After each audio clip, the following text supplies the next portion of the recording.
So welcome back to the channel. I know this is the start of a new video because I've just give Cubes the card to clear off. So I've got a new card in the camera. So it must be the start of a new video. You know what I'm like, I never know where I'm at with it. I don't really plan the videos out. I just record what I'm doing when I remember to record what I'm doing. So today, this side skirt mould is nearly ready to take out. The holes are drilled, the end caps are on, the main mould's done. I just need to trim the edges, get all these scabby bits off the edges, and then I can pop those off. And fingers crossed that'll pop out the mould nicely. I need to find a dust mask. Right, cue time lapse, I guess. I should have put you. I'm gonna move you.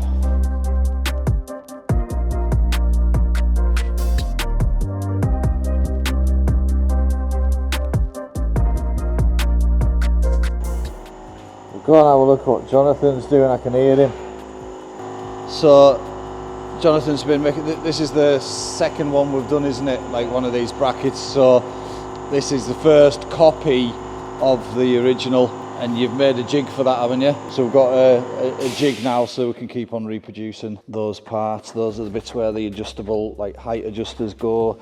That's where you bolt your boot catch on, your bonnet catch, which eventually becomes your clam catch. The cable's long enough to reach it to there, so yeah, it works well. So now he's got the jig, can keep on reproducing that, and the same for the front bracket as well now, so brilliant. Thanks, Jonathan, you're a star. These glasses are great, but it's still a pain in the arse having to wear glasses and do this sort of stuff. Just been steaming up and that, eh? Right, that's all the edges trimmed back.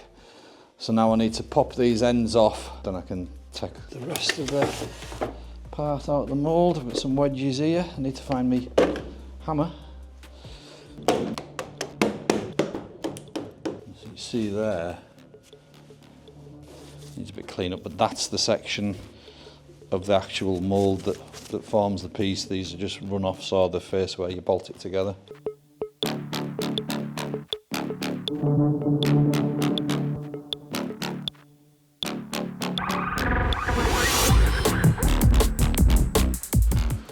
So when it's freezing cold, washing things off isn't as simple as all that with the pressure washer out the back door. Pipes are frozen, aren't they? I went to run some water in the sink to, you know, get a bucket of water to just wash them by hand, and the pipe in here is froze up as well. So I've had to melt the pipe, or rather warm the pipe up with the space heater. Obviously the pipe must be frozen further back, but it has allowed us to get nearly a full kettle of water. I'm just boiling the kettle, and then I'm gonna wash them by hand.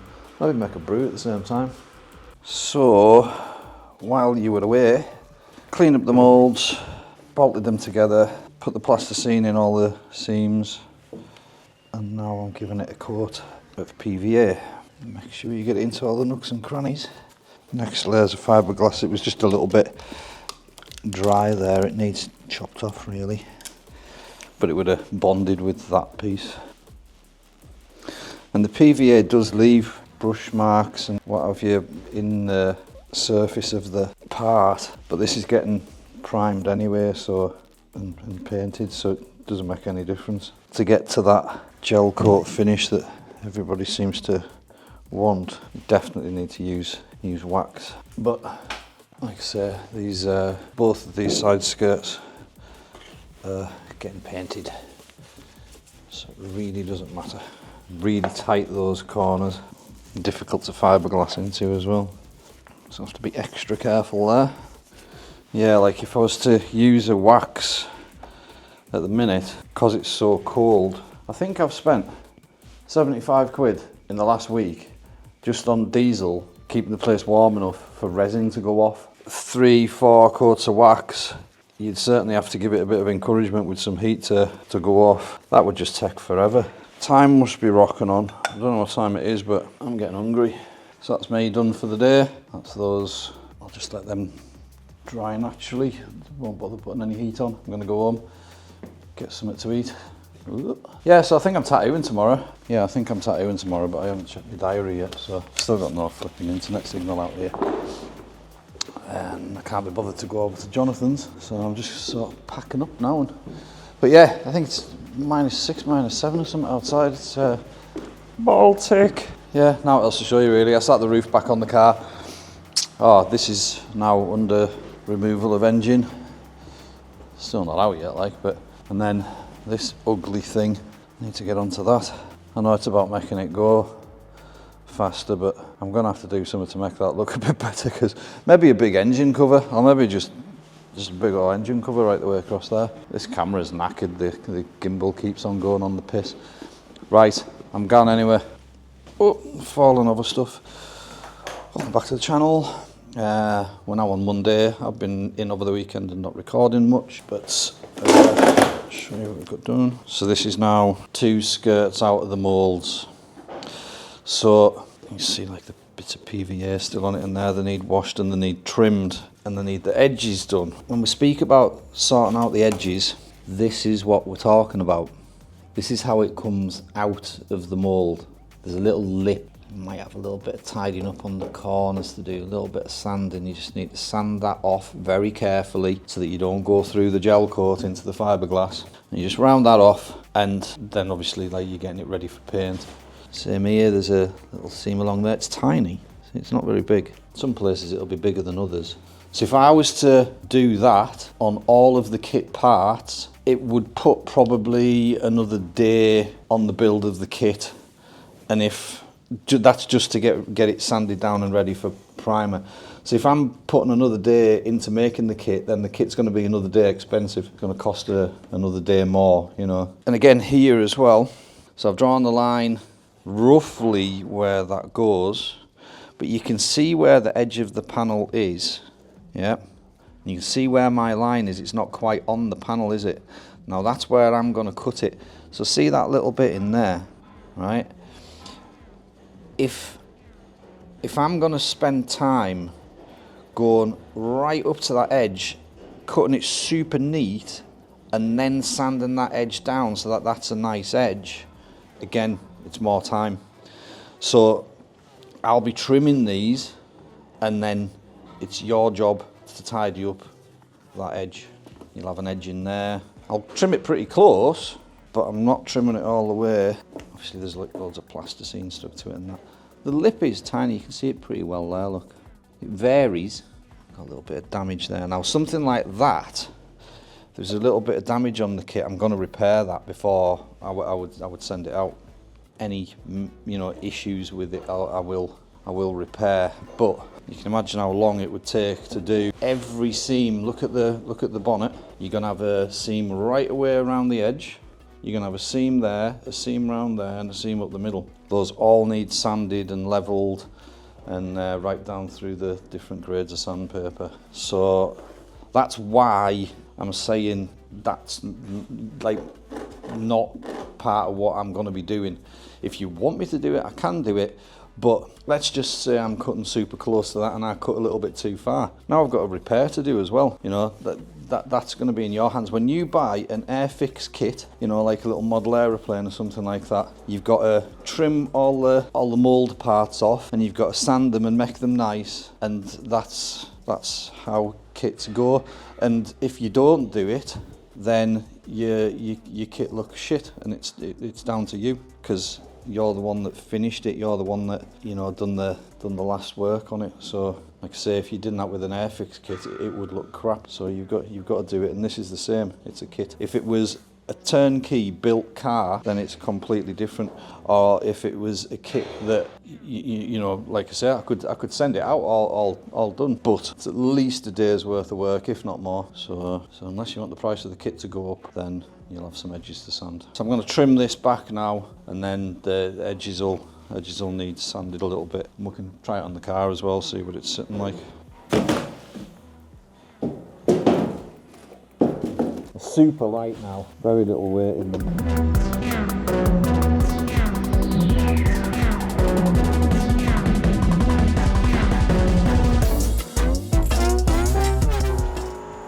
That's them trimmed, and me all steamed up again. Honest to God, it's torture wearing glasses and having to wear the dust mask. So like I say, they still need tucked back a bit further, but that's them close. I'd do better with an air saw rather than a blade, the cutting disc, but I haven't got one. I need to buy an air saw. So yeah, there's several bits and pieces that need looked at yet. There's slight differences from side to side as well. This needs to come in a little bit. I've went off the shape of both of the side skirts that were already existing because of that shape for a reason. But I've left extra meat on in there because I might not take that meat off there. That one has got a little bit less. I will take a little bit, but I don't know how much I can get away with taking yet. So this bit here is new. It wasn't on the original side skirt. So this whole like extended section here is to replace those. So initially those there. So when I initially made the side skirts, they had no mountings, and I made these mountings to then that bolts to the side skirt, the sill on the car body. Bonded those into place. To save you having to do that, I've extended the whole mould and side skirt, so now you have that bit already as part of the side skirt. That's what that is. Just makes it easier to fit, but you will have a little bit more trimming around it to do. Right, so I just thought I'd show you what I'm using to fit the roof. Got some tech screws. I can't find the Clecos, so I'm just going to tech screw the front and then pull them out when the sealer's dry. I've got the bolts there for the side. Those go through those holes, and washer on the other side. Filler card, that's for peeling this back to get the roof in behind the rubber. Don't need the Sharpies. Tech screws, tape. I'm going to use those as packers, like the rolls of tape with a ratchet strap across the top to hold the front down in the middle. The corners, the edges will be held on with the tech screws. Maybe, I don't know, I might not have to put them in, I don't know. I should maybe have an experiment with that before I go any further. Jugger and associated sockets. Allen key, soapy water for wiping the sealer, more tape, sealer gun, and I think that's about it. Just so you know what I'm using to do it.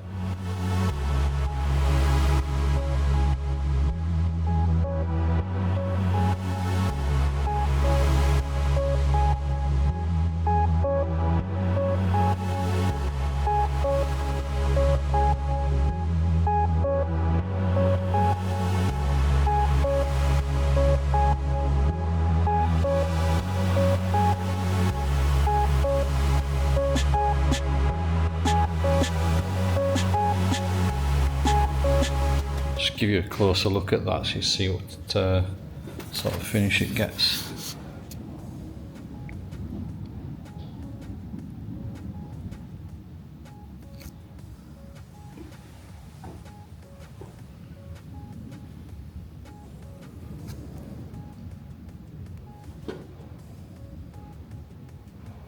Obviously it's still wet at the minute, but it gives it a really smooth finish.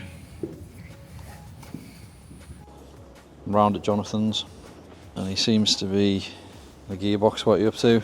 No, I was just seeing where the oil feed and return went to for the cooler. Looks very clean. That one was quite clean, yeah. How clean on this Audi engine? How are you cleaning it? Aye. Yeah, it's manky like. What you been doing? Nothing. What's this? I thought this is what you wanted me to show you. Yeah. This is a jig for making the rear support for the clamp. So that's the original one we did for yours.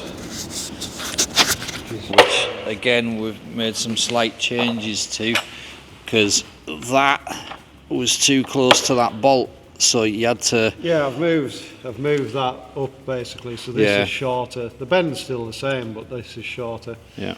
So them nuts go on there, holds that down, bolts in there, and then there's studs in there, line up with the ones for the latch. Yeah. So when you assemble it, you put the new plate on. So that goes on, put a nut on to hold it in spot. Yeah. Put the new bar in. Obviously it needs another plate on there. Yeah. And then make the bits for there, weld them on, do them bits, bolt them on. And then they all come out the same every time. All jigged up, aren't they? And he's got the front bracket worked out as well, so I need some hinges pretty soon. He's going to make a few of these anyway, and a few of the front brackets, and a few of the hinges. Need some more steel for the front brackets. Yeah. There's enough to make a one there. And then I need to make a few kits, eh? Yep. It's connected. So if I go up the gears, watch the pedal.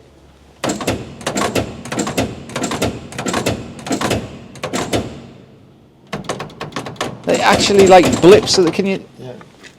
There's some light. I'll have to go up first.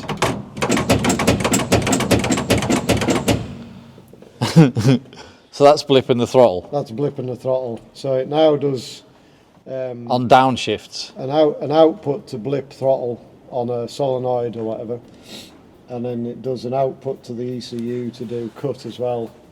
So it was doing on the electronic throttle bodies, it was doing a CAN bus blip and cut. Yeah. But this is a mechanical throttle body like standard with a cable. So I've now got it doing a cable throttle. It can be used on anything basically now. Even if it doesn't have an ECU, it can be used on a carburetor. And it'll still blip the throttle. Or a diesel, and it'll still blip the throttle. It'll still do a cut. That's mental. We need to do a full video on this. Because you need a power cut to make a nice smooth change, and you need a blip to stop it locking the back end up. You need to sponsor the Batson and put like one of your gearboxes in it for me. Well, if you buy all the stuff, I'll fucking buy the stuff for you. Flaky sponsors.